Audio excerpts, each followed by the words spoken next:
Most of us work so that we can do other more important things. We work so that we can feed our family, so that we can pay for school or put a roof over our head. Most of us would probably say, I don't want to work. I only work so that I can afford the things that I want, the things that I need, the things that really matter to me. But when you read the French philosopher Simone Weil, she provides you with a radical new way to think about the purpose of your life, and in particular, the purpose of your work. Weil was a champion of ordinary working people. She took a sabbatical from her academic job so that she could work in a factory. And she argued that if human beings are to achieve freedom and fulfillment, then we need to completely reimagine the role of work in human life. Also, as a bonus, I think she explains to us why progressive politics fails so much of the time, and why working class voters so often seem to vote contrary to their own interests.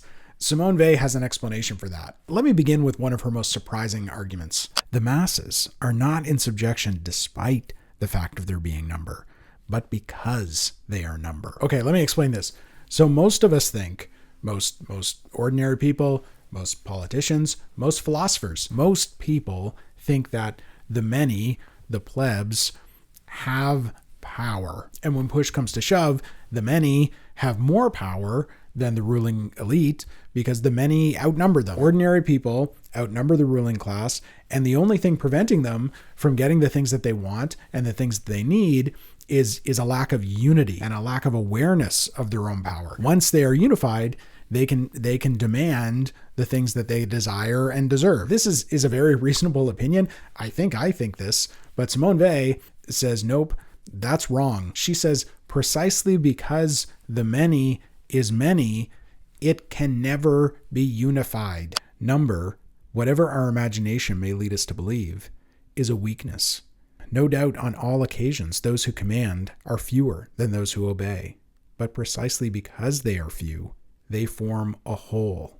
Weil goes on to say that it's virtually impossible for the many to unite, at least for any length of time. She does not think that the global uprising of the working class is ever going to happen. The communist revolution is not coming to save us. Weil was a 20th century philosopher. She was an enemy of fascism. She was a champion of the working class. You would be forgiven if you thought, oh, she's probably a Marxist. But she was actually extremely critical of Karl Marx. She thought he was wrong about all kinds of things, maybe especially wrong about the inevitability of capitalism's collapse. But she agrees that the oppression is real. She absolutely agreed with Marx that ordinary people were being exploited and trampled upon by inhuman systems. And she agreed that something had to be done about it. But she had a very different solution to this problem. In her writing, Weil appeals not just to our material conditions, but also to our moral convictions. For example, in her book, The Need for Roots, she asserts that we don't just have human rights, but we also have human obligations. All human beings, in all individual or collective relations, are bound by a certain obligation towards every human being. And that solely from the fact that they are a human being, without any other condition being needed. Now, if you're a jerk, you might say, I don't have any obligations to anyone. I don't owe anyone anything. But you would be wrong. And Simone Weil demonstrates this with a kind of thought experiment. If we ask the question in general terms to anyone, nobody thinks a man is innocent if, having an abundance of food and finding on his doorstep someone 3/4 dead from hunger, he walks past without giving them anything. This is a potent argument. You see someone starving on your doorstep, you have a ton of food in your house, and you give them nothing. You know that that's not right. Weil rightly says, human conscience has never varied on this matter. And she's right. You might feel like you have no obligations to any other human being, but you gotta fix that. Every human community that has ever existed has been based on the premise that we take care of each other. I feel strongly about this. That's why I'm making this video. It's the latest in a series that I'm doing all summer on goodness. I'm calling it the Summer of Goodness. I'm making a bunch of videos about thinkers who think about goodness, books on the subject of moral goodness. It is my immeasurably small attempt to shine a light into the abyss that is our contemporary media landscape. I would love it if you would subscribe to the channel and watch more videos of me crashing out about goodness, as Gen Alpha says. Am I using that correctly? I think so. It seems right. They believed our central problem was what she called uprootedness. We lack roots. We are rootless. Rootedness is perhaps the most important and least known human spiritual need. It is one of the hardest to define.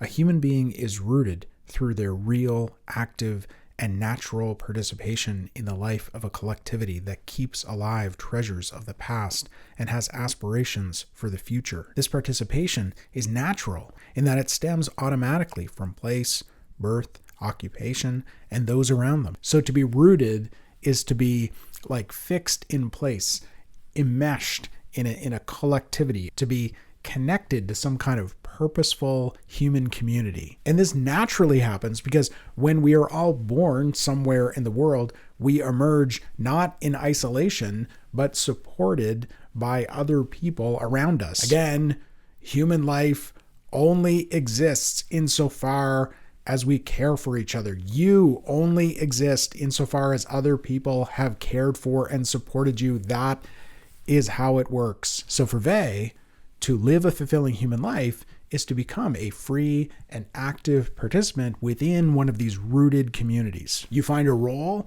within the community and you fulfill that role and you are yourself fulfilled. And these roots, rootedness, is very important for Simone Weil. The problem, though, is within the modern world, we have become unrooted. Weil argues that in the 20th century, there were multiple forces in the world causing uprootedness. One such force was military conquest. Weil says conquest always causes uprootedness. Just think about people being driven from their homes, their way of life being disrupted and destroyed so that communities lose coherence, they lose continuity, and they lose connectivity. Now, another more sinister cause, she says, is money. We could probably just say capitalism. Think about an individual who prioritizes money in his life. He might leave his hometown. He might leave his family behind in search of a fortune. Or he might feel compelled because he needs money to survive to take a job that destroys his body or destroys his soul. If a culture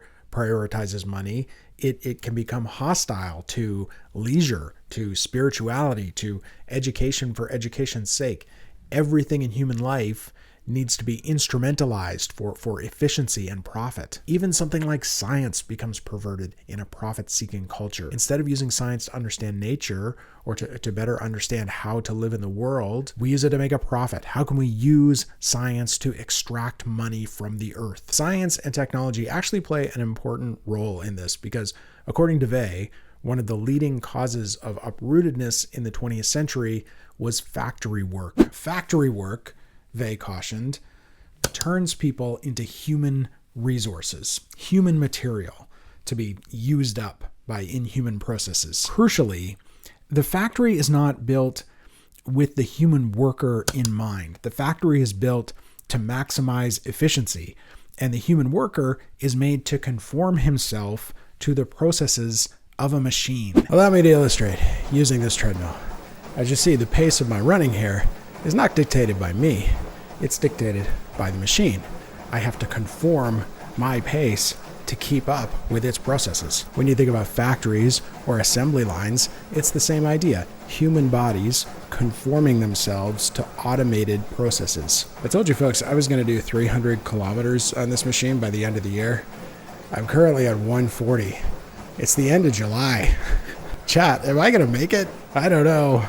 Run faster. We can find inhuman working conditions in contemporary office environments too. Today, things are often optimized not for people, but for computers. We are often told and trained to change our ways of living so that we can better conform to the processes of machines. Think about schools too. Arguably, a lot of modern education is not about inspiring children with wonder or teaching them about the beauty of nature or about the history of their country, but rather about training them to be productive members of the economy, preparing them to be useful to the money-making interests of our society. Now, her solution to this problem is a total reimagining of work, what work is in human life. Essentially, she thinks we have to put the human at the center of work. We need to reprioritize humanity within industry and within the world of work. The particular mission, the vocation of our era,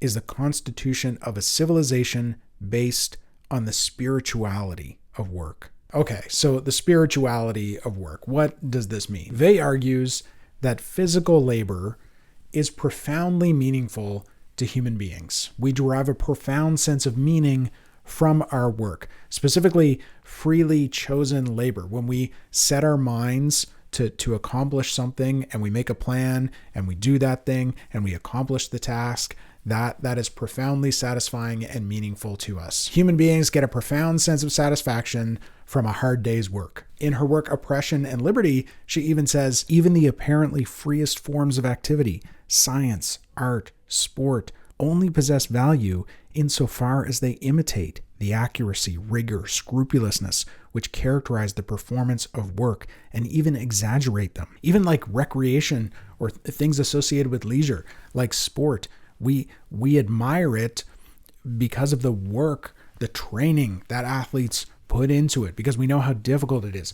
With art, we admire craftsmanship. We admire all the work, all the time, all the concentration, all the effort that someone has put into a work of art. The work that we choose to do, the things we put our heart and soul into, this is arguably where we find meaning and purpose in human life. Now, the problem, obviously, is that most of the work that gets done is not free. It's not something we choose to do freely. Most people don't get to freely choose the work they do. They do the work because if they don't do the work, they're going to starve. And this brings us to the wholesale transformation that Weil advocates for in society. Let me give you some examples of the policies that Weil proposed. First, she imagined a kind of marriage of vocational training and more traditional academic education. And the idea was to empower workers, to help them to be more self-conscious about the work they were doing. By marrying together working and thinking, they thought people would better be able to understand the value of their work and the value of their role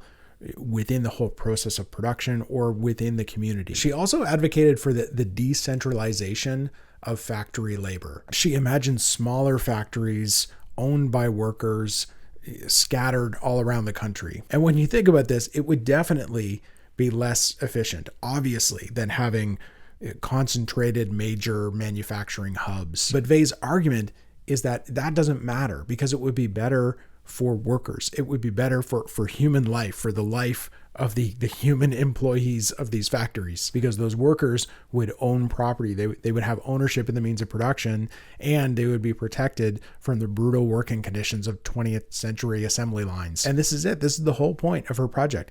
It's not to increase efficiency. It's not to cut costs or increase profits. The goal is to provide the best working conditions and therefore the best livelihood for human beings. At one point, she even presents this idyllic fantasy of like children after school will come and visit their parents who are working in the factories, and they will play there. And then as the children grow older, they will become apprentices, and then they'll grow up and work in the same factories their parents worked in. Rootedness, right? This continuity within communities across time. It's rootedness. She admits that this is a utopian dream. It's impossible to achieve. But she says this utopian dream should be like a guide. We can aim for it. And even if it's never fully realized, children thumping around upstairs, even if it's never fully realized, if we can't bring it into being, we can at least approach it. We can move in that direction. It's something we can aim for, even if we can never fully realize it in the world. But I haven't even told you the craziest and most compelling part of her argument, which is the part where she explains why I think a lot of progressive policies fall flat with voters. Simone Weil is for the working people. She stands a working class man. I know I used that one right, but she says you will not capture the imagination of a working person by offering them free food. You'll often hear people say that what voters really care about, what people really care about, regular people, they care about grocery prices. They care about gas prices. They care about their bills. And yet, we often see people obviously vote against their own material interest. And so it's obvious that people are politically motivated by things other than their material interests. And in The Need for Roots, Simone Weil says this: if people are given the choice between butter and guns, although they prefer butter by far, a mysterious fatality compels them to choose guns despite themselves. What Weil is arguing here, and she is writing in the 1940s, during the Second World War, she is suggesting that when people are presented a choice between food and fascism, people will choose fascism. This is because in the face of fascism, something like food seems small and insignificant. As an antidote, in response to fascism, you have to offer the people an alternative account of greatness. And she argues that affirming the dignity and the goodness of work is really the only path available. That's the only vision that will capture the imaginations of ordinary people. During World War II, as Germany was conquering Europe, they wrote, "The afflicted people of continental Europe need greatness even more than bread. And there are only two kinds of greatness: genuine greatness, which is of the spiritual order, and the old lie of conquering the world." The contemporary form of authentic greatness is a civilization built on the spirituality of work, an alternative vision of greatness that emphasizes the dignity of ordinary working people. Seems like something we should attend to. Maybe we should get to work on that. Hey, watch another video in the Summer of Goodness. Click that link. I will see you there, and I will talk to you soon.